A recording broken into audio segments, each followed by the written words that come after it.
슬라이드를 봐주십시오. 리얼리즘, 사실주의, 내추럴리즘, 자연주의에 대한 설명을 제가 인터넷에서 그대로 베껴온 것입니다. 사실주의, 객관적 사물을 있는 그대로 정확하게 재현하려는 태도. 자연주의, 프랑스를 주축으로 하여 19세기 사실주의를 이어받아 세기 말에 활발했던 문학사조. 보통 사실주의와 자연주의는 같은 의미로 사용되기도 하고요. 사실주의라는 용어와 자연주의라는 용어가 서로 개념의 혼동을 일으키기도 합니다. 그래서 이번 시간에 우리가 사실주의와 자연주의에 대해서 이야기를 하고 그 둘에 대해서 조금 더 명확한 개념을 형성해 보려고 하는데요. 일단 이것만 알아두면 편합니다. 자연주의는 사실주의의 극단적인 형태이다. 이렇게 좀 기억을 해 주십시오. 다시 한번요. 자연주의는, 내추럴리즘은 사실주의의 극단적인 형태이다. 사실을, 사물을 있는 그대로 보여주려고 하는 것이 사실주의라고 한다면, 자연주의는 그러한 사실들 중에서도 매우 극단적인 형태, 더욱 꿀꿀하고 더욱 어둡고 더욱 적나라한 것을 보여주려고 한다. 더욱 적나라하게 보여주려 한다. 이렇게 기억을 하면 편하겠습니다. 계속 슬라이드 보시죠. 사실주의는 객관적 사물을 있는 그대로 정확하게 재현하려는 태도. 객관적이라는 것은 이렇게 이해하면 좋겠습니다. 누가 봐도 그렇게 보인다라는 거죠. 이것의 반대말쯤이라고 할 수 있는 주관적이라는 말은 내가 볼 때는 그렇게 보인다라는 것이죠. 그러니까 내가 볼 때는 이렇게 보이지만 다른 사람이 볼 때는 또 다른 사람이 본 나름대로 다른 모양으로 보일 수 있다라는 것인데, 객관적이라는 말은 누가 봐도 그렇게 보인다라는 뜻으로 이해하면 쉽겠습니다. 그 다음에 자연주의는 사실주의를 이어받아서 세기 말에 활발했다라고 설명이 되고 있습니다. 내추럴리즘은 이 앞에 슬라이드에 의하면 사실주의를 이어받은 것이라는 설명이 나오는데요. 그것이 어떤 것인지 이제부터 살펴보도록 합시다. 내추럴리즘, 자연주의는 프랑스 이외의 여러 나라에서도 소설과 연극에 강한 영향을 나타냈다라는 설명이 백과사전 같은 데 나오고요. 이 사조의 창시자는 프랑스의 소설가 에밀 졸라였습니다. 에밀 졸라는 이 말을, 자연주의라는 말을 자기의 소설작품 테레즈 라캥 2판의 서문 속에 나는 두 등장인물의 살아있는 몸뚱이에 해부하는 의사가 시체를 해부하듯 분석하였다라고 자신의 창작 태도를 밝히고 있는데, 이 테레즈 라캥이 자연주의라는 문예사조의 시작으로 인식되고 있습니다. 테레즈 라캥이라는 소설의 서문에 쓴 내용이 에밀 졸라가 말하는 자연주의의 해설, 설명쯤으로 간주되고 있습니다. 다음 슬라이드를 보도록 합시다. 그렇다면 내추럴리즘이라는 것은 에밀 졸라가 만들어낸 문예사조라고 하는데, 그것은 어떤 의미인가가 이 슬라이드에 쓰여 있습니다. 천천히 같이 한번 읽어보시죠. 유럽의 자연주의의 기본 정신은 인간의 생태를 자연현상으로 보려는 사고방식인 것이다. 따라서 작가의 태도도 자연과학자와 같아야 하는 것이 이상인 것이다. 자연현상으로 본 인간은 당연히 본능이나 생리의 필연성에 강력하게 지배된 것으로 그려진다. 외부로부터 그려지기 때문에 내면적으로는 빈약하고 단순할 수밖에 없다. 졸라는 자신의 실험을 위하여 과학적 방법을 쓸 필요를 느끼고 당시 주목의 대상이었던 유전학설에 착안하였다. 여기까지의 내용으로 보면 내추럴리즘의 태도를 알 수가 있습니다. 내추럴리즘에 의하면 인간도 자연현상 중의 하나라는 것이죠. 인간이라고 해서 특별한 어떤 존재가 아니라는 것입니다. 그렇기 때문에 다른 동물들과 마찬가지로 유전과 환경의 영향을 직접적으로 받고 그것에서 벗어나기 힘들다라고 자연주의는 생각합니다. 자연주의를 자연 친화적인 어떤 태도라고 이해하면 안 됩니다. 자연주의는 인간의 가치를 다른 보통 자연 현상들과 마찬가지로 격화시켜서 보고 있는 것이죠. 다음 슬라이드를 보도록 하겠습니다. 그래서 내추럴리즘은 An extreme form of realism이라고 설명되고 있습니다. 사실주의의 극단적인 형태라는 것이지요. 그런데 자연주의가 19세기 후반에 확 일어나게 된 데에는 그 당시의 사회적인 환경이 그렇게 될 만한 이유를 만들었기 때문입니다. 이 그림을 한번 봐주십시오. 이게 19세기 말의 뉴욕 거리의 모습이거든요. 우리가 머릿속에 일반적으로 그리고 있던 뉴욕의 아름다운 모습이나 멋진 모습과는 많이 다르지요. 길거리에 저렇게 쓰레기들이 쌓여 있었다고 합니다. 또 비슷한 시기의 다른 풍경을 보도록 합시다. 이것은 1881년 뉴욕의 프랭클린 스트리트의 풍경이라고 하네요. 도시의 먼지가 자욱하고 그래서 폐 질환을 일으킬 만큼 공기의 수준은 좋지 않았습니다. 또 다음 슬라이드를 보시겠습니다. 그 당시의 노동 환경입니다. 열악하죠? 또 다른 노동 환경입니다. 여러 명의 여인들이 한 장소에서 재봉질을 하고 있고 십장인 듯 보이는 듯한 사람한테서 작업을 독촉받고 있죠. 노동자의 사진입니다. 이 사람은 산업재해로 인해서 장애를 갖게 되었지만 그래도 일을 하기 위해서 계속 도시락통을 들고 출근해야 했습니다. 근로기준법 같은 것은 존재하지 않던 시대의 일입니다. 어린이 노동의 현실을 보여주고 있지요. 그리고 이것은 노동계층이 사는 주거지의 모습을 보여주고 있는 것입니다. 여기 이렇게 옆에 보시면 콜레라니, 피버, 열병이니 하면서 가난한 사람들이 사는 주거 환경에서 여러 가지 질병들도 발생하고 있고 집세는 집주인한테 독촉받고 있고 가정의 폭력도 있고 여러 가지로 사정이 열악하지요. 이러한 사람들의 삶을 묘사하려고 했던 것이 바로 자연주의였던 것입니다. 다음 슬라이드를 보시죠. 네, 역시 가난한 어린이, 가난한 집의 살림 모습입니다. 옆에 영어 설명을 읽어보면 술 취한 아버지가 자기 아들을 채찍질한다 그런 설명이 있네요. 그 다음 직장의 모습은 이러했고요. 역시 마찬가지로 노동계층의 생활을 비참하게 만드는 10분의 9의 요인으로 낙인 찍혀졌다라고 설명이 나오고 있습니다. 자, 그러면 자연주의적인 동영상을 좀 보도록 합시다. 첫 번째 동영상은 소련에서 만든 영화의 한 장면인데요. 사실주의 혹은 자연주의의 대가라고 할 수 있는 막심 고리키의 어린 시절의 모습을 그린 것입니다.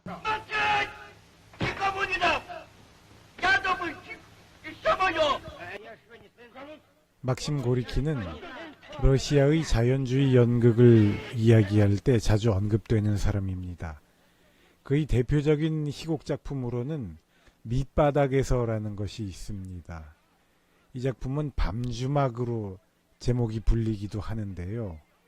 온갖 밑바닥 인생들이 모여서 생활하는 싸구려 여관집에서 벌어지는 일들을 다루고 있습니다. 한번 읽어보시면 비참한 인생들이 보여주는 애잔한 슬픔과 또 그 안에서 피어나는 사랑과 그 싸구려 인생들이 비참한 인생들이 갖는 한 가닥의 희망 그리고 또 그러한 희망의 좌절 이런 것들이 정말 감동적으로 그려지고 있습니다. 그런데 요즘 독자나 관객들은 이 작품을 잘 접하지 않게 되는 것 같아서 안타까운 마음이 저는 드네요. 막심 고리키는 어린 시절 그리고 젊은 시절을 매우 비참하게 살았습니다. 그리고 러시아 혁명이 일어나고 그 혁명이 성공한 다음에 러시아의 문화를 이끄는 지도적인 인물로서 높은 지위를 차지하고 잘 살았지요. 언뜻 그 사람이 살았던 환경들을 적어놓은 것을 읽어보면 그 당시의 러시아 사람들이 얼마나 비참하게 살았는지, 심지어 얼마나 인간 이하의 삶의 모습을 보였는지까지를 알 수가 있습니다. 톨스토이는 어둠의 힘이라는 작품을 쓴 적이 있습니다. 이 작품도 자연주의 작품으로 간주되는데요. 이 작품 안에서는 러시아 시골의 소작농들이 서로 간통하고 사생아 낳고 사생아를 생매장하고 그랬다가 발각이 돼서 감옥에 끌려가고 하는 식으로 아주 비참하고 구질구질한 삶의 모습들이 그려집니다. 이렇게 인간의 삶을, 인간의 현실을 있는 그대로 묘사하는 것에서 한 발 더 나아가서 사실주의의 입장을 계승하는데 한 발 더 나아가서 보다 더 어두운 모습들, 보다 더 지저분한 모습들, 보다 더 적나라한 인간 삶의 모습들을 보여주고자 하는 것이 자연주의 문학이라고 이해하면 되겠습니다.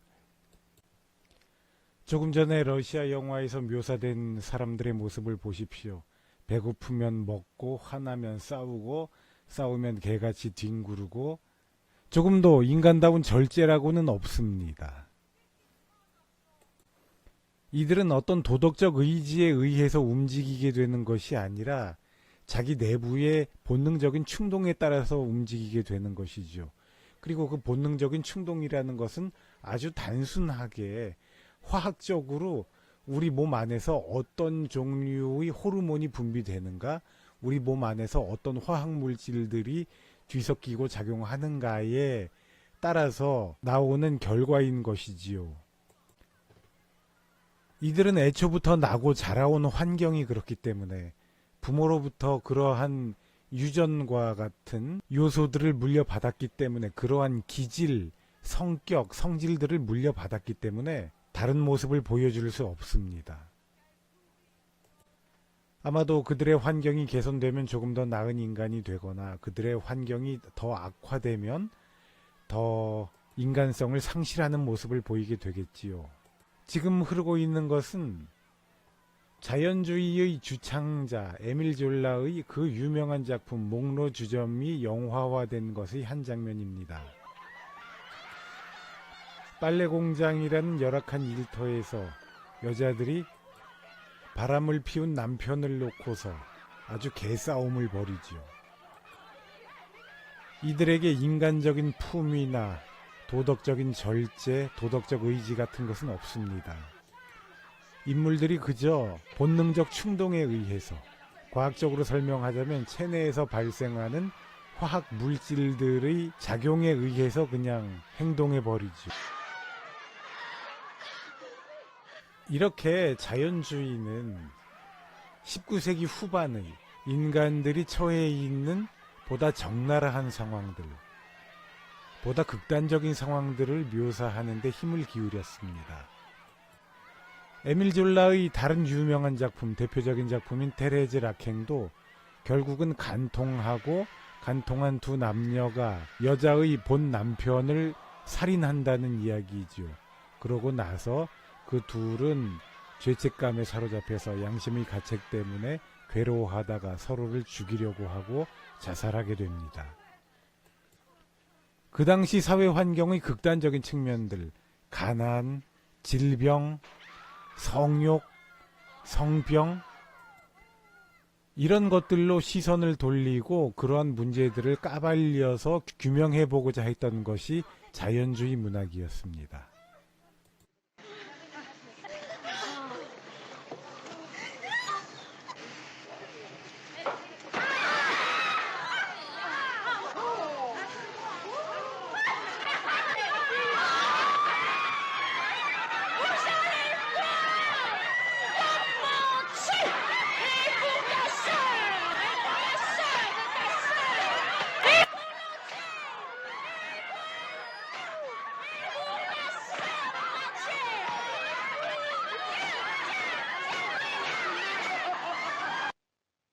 한국 근대문학을 열어제친 선구자 불세출의 천재 김동인은 1920년대에 우울했던 어느 날 평양 칠성문 밖으로 호련히 산책을 나섰다가 만난 이지러진 그 시대의 희생자들을 단편소설 감자에 담게 되었던 것이다. 이제 그 동인이 간 지도 20년. 여기에 이 불후의 명작을 영화화한다. 어머, 깜짝이야. 누나 어딨어? 얘 가지마. 누나, 왜 나오니? 누나, 아버지가 빨리 오래. 누가 왔어? 빨리 가. 응, 누나. 아버지가 빨리 오랜다니까. 빨리 가. 우리나라에서는 김동인의 감자 같은 작품이, 그리고 발가락이 닮았다 같은 작품이 자연주의 작품으로 분류되고 있습니다. 감자 같은 작품은 어떻습니까? 주인공인 복녀가 게으름뱅이 무능한 남자한테 시집간 다음에 점점 빈곤해지면서 도덕적 가책을 상실하고 점점 타락하게 됩니다. 그러다가 마침내 비참한 죽음을 맞게 되죠. 발가락이 닮았다 같은 작품은 어떻습니까? 거기 나오는 인물이 자신의 성욕을 주체 못해서 창녀촌을 자주 찾아갔다가 성병에 걸리고 그 성병 때문에 생식 능력을 잃게 되죠. 그런데 그 사람이 결혼을 했는데 남자가 생식 능력을 상실했음에도 불구하고 그 아내가 아기를 낳게 된단 말이죠. 그래서 친구들을 초대한 다음에 그 남자 인물이 하는 말이 새로 낳은 아기와 자기와의 혈연적 관계를 주장하기에 멋쩍으니까 결국 한다는 말이 아기 발가락이 자기 할아버지를 닮았다고 그러나 뭐 하여튼 그런 식으로 아주 궁색하게 자신과의 혈연 관계를 주장하는 그런 내용의 작품입니다. 그 이전 세대라고 할 이광수의 문학은 우리도 신교육을 하고 구습을 철폐해서 근대화를 이루자, 좀 이렇게 이야기하는 식의 계몽적인 성격을 많이 가지고 있었죠. 그런데 1920년대에 들어서 우리 문화와 예술이 보다 더 다채로워지면서는 이렇게 김동인처럼 인간과 사회의 보다 적나라한 측면을 다루고자 하는 문학작품들이 나오게 되었던 것입니다. 19세기 초는 낭만주의의 시대였습니다. 그리고 19세기 후반이 되면 리얼리즘이 세력을 발휘하게 되지요. 그리고 리얼리즘 중에서도 이미 우리가 이야기했듯이 조금 더 극단적인 형태가 내추럴리즘, 자연주의가 됩니다. 내추럴리즘은 19세기 말 한 1880년대 이후에 세력을 발휘했다고 볼 수 있습니다. 에밀 졸라는 이렇게 인간을 하나의 자연현상으로 보고 인간의 적나라한 측면들을 살펴보는 것을 과학적인 태도라고 주장했습니다. 오늘날 우리가 그것을 납득하건 못하건 간에 에밀 졸라는 마치 자기는 의사가 시체를 해부하듯이 인간들을 해부해서 본다. 인간들의 행동과 심리를 해부해서 본다. 자세히 들여다본다. 이렇게 주장을 했죠. 자연주의 문학에 대해서는 또 마치 현미경을 들여다보듯이 인간을 관찰한다라는 말도 있습니다. 현미경으로 들여다보면 보다 더 적나라하고 구질구질한 것들이 보이게 되죠.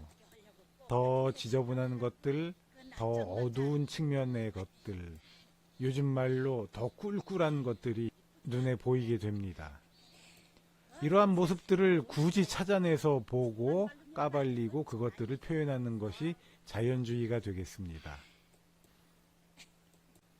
우리들 중에 배고프면 먹고 졸리면 자고 화가 나면 싸우고 술 먹고 싶으면 술 먹고 하는 식으로 오로지 자신의 욕구에만 충실하고 절제 없이 욕구에 의해서만 조종받게 되는 사람이 있다면 그 사람은 자연주의적인 사람이라고 우리가 말할 수 있겠습니다.